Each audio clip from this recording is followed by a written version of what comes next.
Hello, everyone. Give me a second just to get organized here and we'll allow some time for everyone to join us.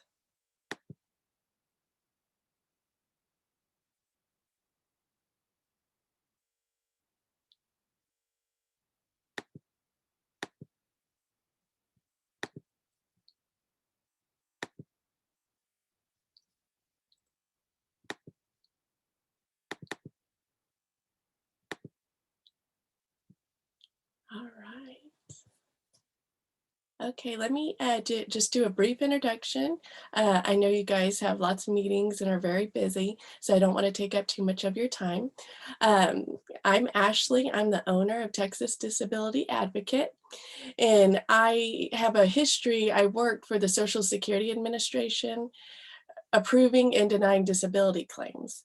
And then in 2014, I was actually diagnosed with a rare form of pancreatic cancer. And so that's what made me want to switch over and help people get benefits. Because since I know what they look for, I saw all the time the common mistakes that people were making that would get them denied. So now I switched over and I help people get benefits. And I just want to thank everyone for being here. Social workers really are the lifeline to the resources available to individuals dealing with terrible situations. And I know it's a hard job, but the impact you have on people's lives truly is profound. So thank you for taking the time to be here, and thank you for being social workers. Okay, so this presentation will give you the foundation to understanding what's available when it comes to Social Security disability and who is eligible. Okay, so let's get started. Okay, there are different disability programs that people can qualify under. Title II. Okay, Title II is the eligibility is based on your work history. And the general rule is, because it can get very complicated, but basically in a nutshell, if you've worked the last 5 out of 10 years, you should be eligible. But keep in mind, these people had to have had a job that contributed to Social Security. So I know like they have teacher retirements, if they've been putting into that, and not Social Security, then they will not be eligible for Title II. Okay, and the easiest thing I can tell you to do, because when it gets to counting quarters, oh my gosh, it can be so confusing. So what I would advise you to do is just have the individual go online to ssa.gov and create an account. And once their account's been verified, they can see if they meet the quarters to qualify under Title II. And that will just make your life so much easier of not sitting there trying to count quarters, okay? And under Title II, you can also qualify under a parent's work history or a spouse's work history. So children 18 and older with a disability occurring before the age of 22, they might be eligible to draw on their parent's record. And this is one I really want to highlight because I've been doing this for years, and this has only come across my desk a handful of times because I don't think people realize it exists. And that is a disabled widower's benefit. So say a homemaker never's worked a day in her life. If her husband was fully invested and it has died in the last 7 years, that spouse can be qualified under Title II under their work record. So just keep that in mind. It's most people don't even know that exists. Okay, the perks of Title II. Okay, the Title II is what everyone shoots for because it has a much higher monthly cash benefit amount, and it also pays auxiliary benefits. So what that means is if you're working with somebody and they pass away before their case is approved, their children and their spouse can get their back payments, and sometimes that could be thousands and thousands of dollars. So that is a huge perk for Title II. Now make sure you put on the application, if you're helping someone fill these out, there's a section where it talks about auxiliary benefits. Make sure they list children, and if they're married, list their spouse there. Now the downside to Title II, and there's some pretty big downsides, okay, you have to wait 6 months to start receiving cash benefits. And that's from the established onset date. So say they had an injury that was a year ago and they get approved in the year ago, that onset date sticks, well then they'll start getting benefits right away. But if it's a recent injury, keep in mind they will not receive cash benefits for 6 months. And there is a 2-year waiting period to get medical benefits, so Medicaid. And that's the huge one, right? Because a lot of times we're dealing with people in the hospital, they have cancer, all sorts of various things. Keep in mind their medical benefits for Title II do not kick in for at least 2 years, okay? Okay, now Title 16, this is the biggest program. This is the most common one and the one you're probably the most familiar with. And this deals how you qualify under Title 16 is through income and resources. So there's no work history required at all. Here's where your children are mostly getting allowed. It serves birth until retirement. Okay, so if you have a kid that's autistic, a speech delay, they're getting approved under Title 16. Okay, here's the income and resource limits, okay? So for singles, you have to have income and resources less than $2,000. And for a married couple, $3,000. And that's not a lot of wiggle room there. And that's very hard to meet. Um, the perks of Title 16 is they will start receiving their medical and their cash benefits right away. The next month after being approved, they get both starting right off. But the disadvantage of Title 16 is that they do have the lower monthly payments. Okay, let's talk about those resources, the 2,000 and 3,000 for married couples. Okay, so what doesn't count is the house you live in. So you could live in a $300,000 house, that's fine, that won't count against your clients. One vehicle, and that's tricky because if you're dealing with the head of a household, he has a car, his wife has a car, the second car will count towards the resource amount. But the first vehicle doesn't. Personal belongings, jewelry, furniture, anything like that, that does not count towards their resources. Okay, so like I was saying with the additional vehicles, it's the blue book value of the second car. Or if say their spouse has a car and their teenager has a son, then the second and third car will count blue book value towards that resource limit. Additional bank accounts, properties. Now, this is surprisingly one that hurts people a lot. A lot of times people inherit property. They don't live on the property. They don't receive income from the property. But if it's in their name, that will count against them, whatever the value of that property is. Stocks, life insurance policies over $1,500. That will all count towards that resource limit. So just keep that in mind. Okay.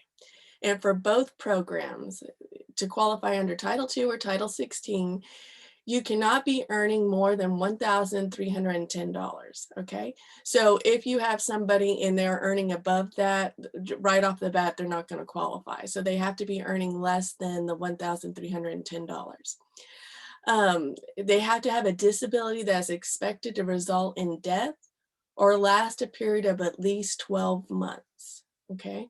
And they have to be under the full retirement age of 66.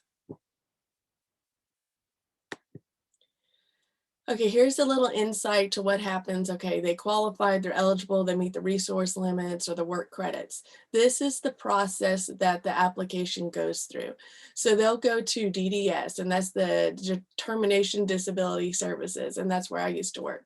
And so they'll get the paperwork and they'll say, okay, is this person earning SGA? That's the $1,310. If they are, they're denied. Okay, if they're not, they go to the second thing. Do they have a severe impairment? And again, remember that is it expected to result in death or is it expected to last at least a period of 12 months? If they do, they go on to the next one. And does the person meet or equal a listing? Now, those people are the compassionate allowances. Those are the people with pancreatic cancer, the ones that don't have a high survival rate. Those are your people that are going to meet and equal a listing. But most people go down to the fourth step. And the fourth step is, can this person perform past relevant work? And keep in mind that's the last 15 years. So if you have someone that has a back injury and they had a very heavy job doing construction, but prior to that they had a desk job, they may end up getting denied because of the desk job, because they might not be able to perform the job they just had, but they're able to perform a job that they've had in the last 15 years. So that's the magic number. So keep that in mind. Okay. And then if they say, nope, they can't perform the past relevant work, then this is the last and final stage. And this is where most people end up getting denied. And it's, can this person perform other types of work? Um, the younger you are, the more likely it is that you can learn to do other job skills. And so if you're younger and the magic age is 50, if you're younger than 50, it's really hard to get allowed here because they think that you can learn new job skills. But if you're 50 and older, that can work in your advantage, because if they're going to deny you at this step, you almost have to be able to send that person to a job that was absolutely identical to the job that they've had. And that's almost impossible to do. So where this stage 5 hurts younger individuals, it's really a benefit to people that are 50 and older. Okay, let's go on to the medical criteria.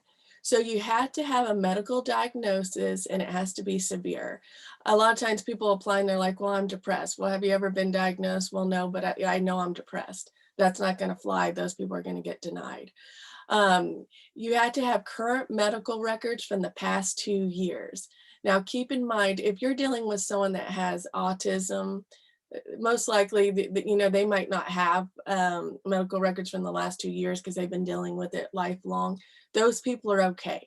But just as a general rule, they need to have medical records from the last 2 years, because the way that the SSA looks at it, if you're not receiving treatment for it, you're not going to the doctor for it, well, how bad can it be? Okay, so having medical records from the last 2 years is really important. Okay, now remember this, you cannot combine 2 health issues that are not expected to last 12 months, but when you combine them, they equal a year. So say someone fell and they broke their leg and they had to have an operation on it. And then unfortunately, a couple months later, they break their arm. You cannot combine the 2 different impairments to equal 12 months, okay? But what you can do and what you absolutely should do is stack ongoing medical issues that on their own aren't severe, but when they start adding up, they can be severe. So that's your diabetes. That's, that can be depression. That can be your cholesterol, high blood pressure, all that stuff. Stack those because the more you start stacking them, the more severe it becomes. And that's okay to do. Okay, and if you are dealing with people that have a mental diagnosis, it's taken a lot more serious if they're on medication. Now, say if you're dealing with the homeless population and they don't have routine medical care. Well, have they been in trouble with the law? Have they been getting fired repeatedly? Do they have trouble in school? All those things you can use to benefit that person if they don't have current medical records due to that reason. But to get allowed on mental, it has to be pretty severe. Just your regular depression, things like that, it's not going to be enough. Okay, and for your social workers, I know a lot of you deal with people that are substance abusers. So do know this, someone can still be eligible to receive benefits even if they are a substance abuser. And here's how. Okay, so if an individual is self-medicating, if the person was no longer using, would their symptoms still remain? If the answer is yes, then that the drugs and alcohol will not discredit them and they can still get allowed. So if you're dealing with someone that's schizophrenic and they self-medicate using alcohol, well, they'd still be a schizophrenic even if they got clean. So they're fine. If the person with, yes, okay, so I said that, sorry. If the individual, let's see. Oh yeah, so here again, I'm sorry, I got confused. If you are on alcohol, and they suffer from anxiety and they use it to like medicate so they don't have as many panic attacks, things like that, they're fine. And you guys got that, so I confused myself. Okay, vocational factors. Keep in mind the past relevant work is for 15 years. Make sure on the application the claimant lists all job duties. Okay, this is where people, this is a huge tip, and this is what denies a lot of people. They will say, I was a waiter and or a hostess at a restaurant. This is one that just came across. A hostess at a restaurant. Well, the adjudicator will take that and they'll look it up in the National Job Bank and they'll look at what all the duties are of a hostess. Now, keep in mind, some of you might work for the government.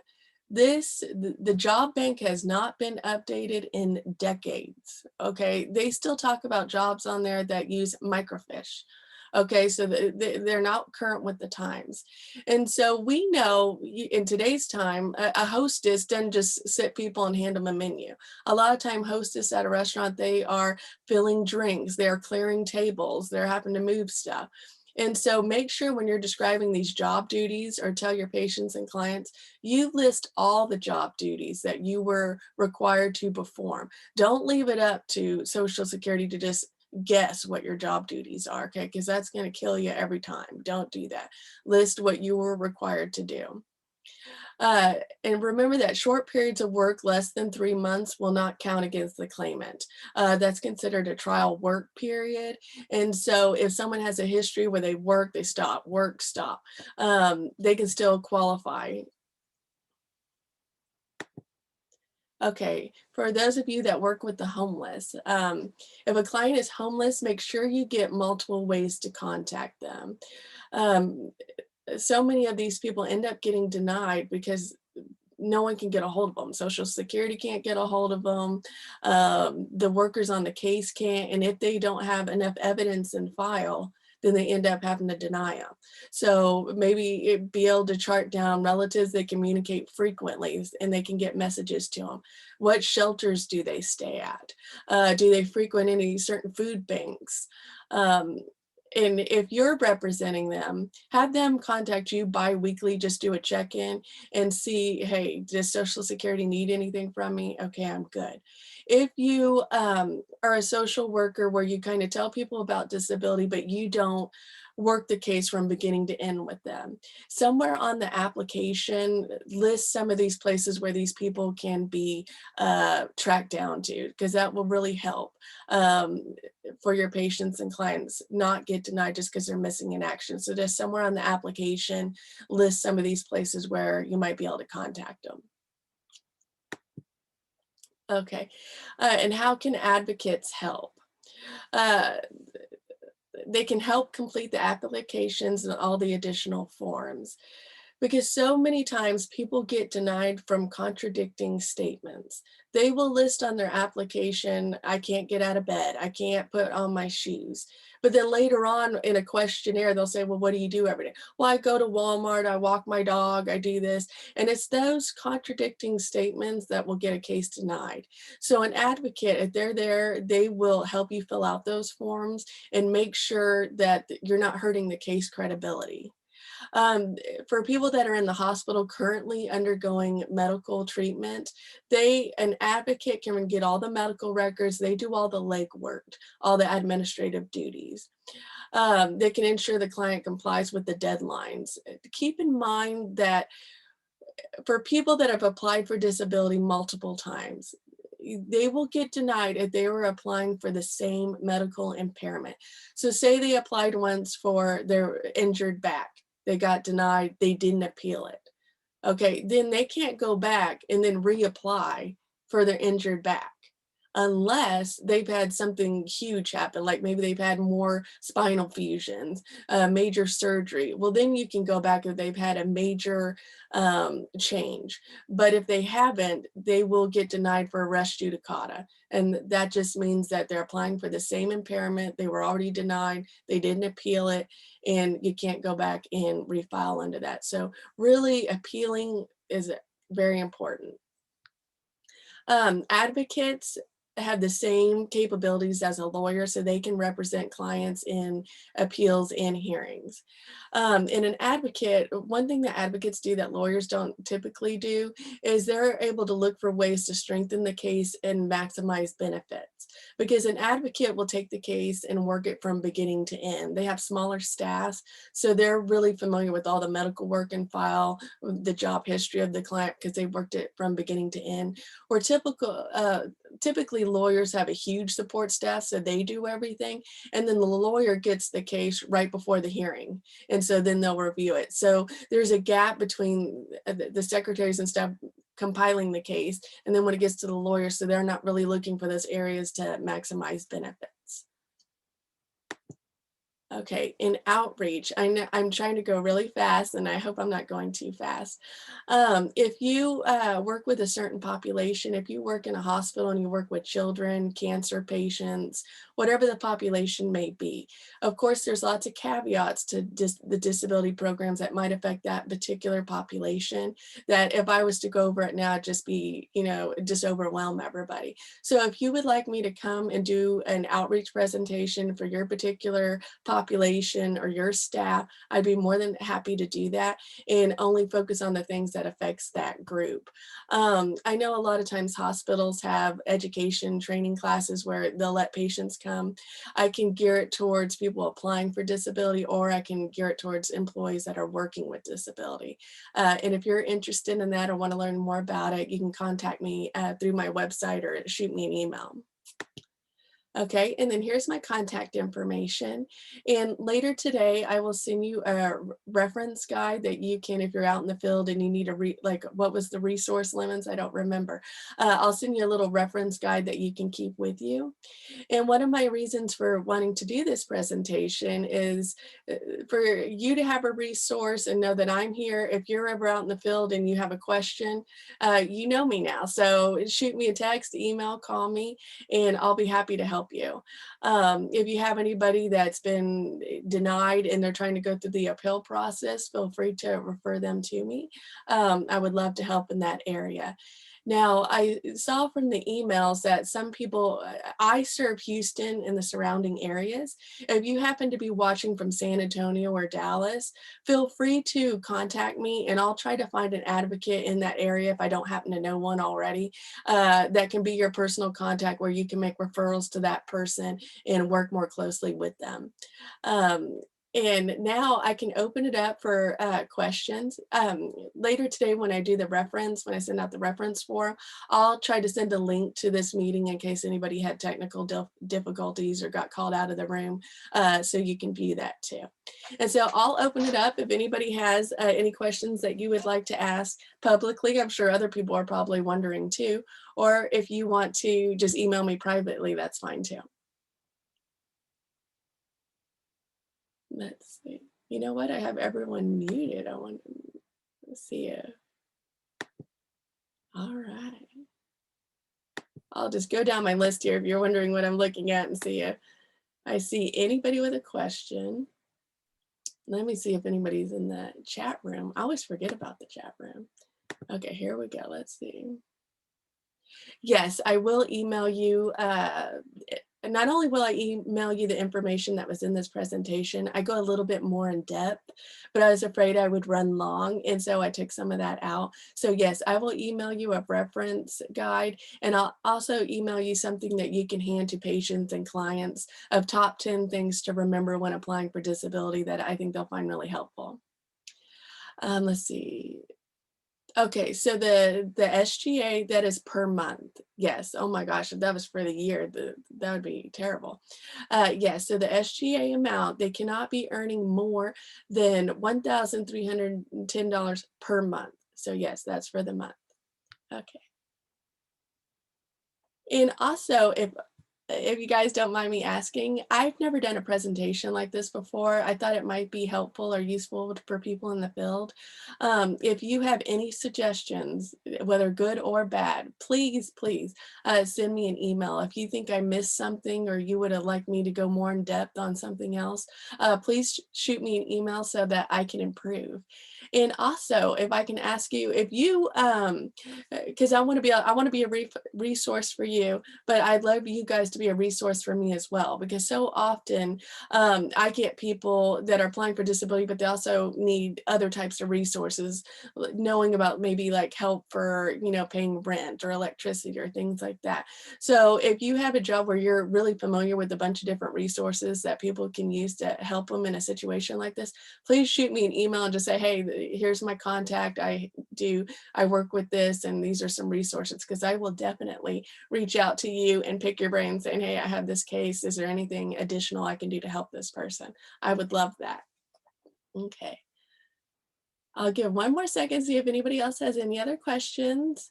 And then, like I said, you have my contact information. You'll receive it later at any time, please. And I work nights too. So if you're working with someone at night, feel free to shoot me a text or an email and I'll get back to you as soon as I can. Okay. Well, thank you everybody for being here. Oh, I might have a question. Let's see.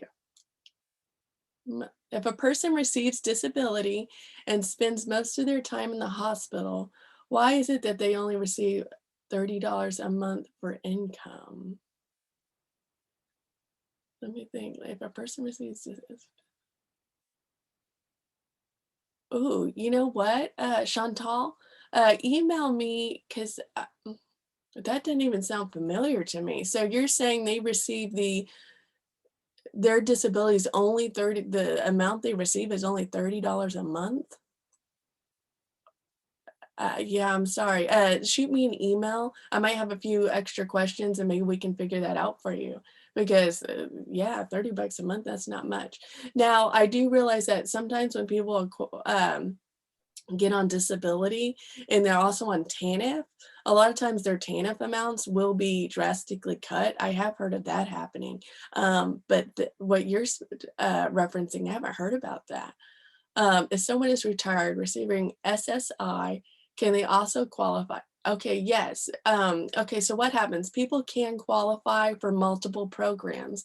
And then what happens is that they will get allowed on whatever has the highest benefit amount. So yes, people can qualify for multiple programs, and that's great. Any chance you have to maximize benefits, let's do it. Yeah. So that does happen. Yes.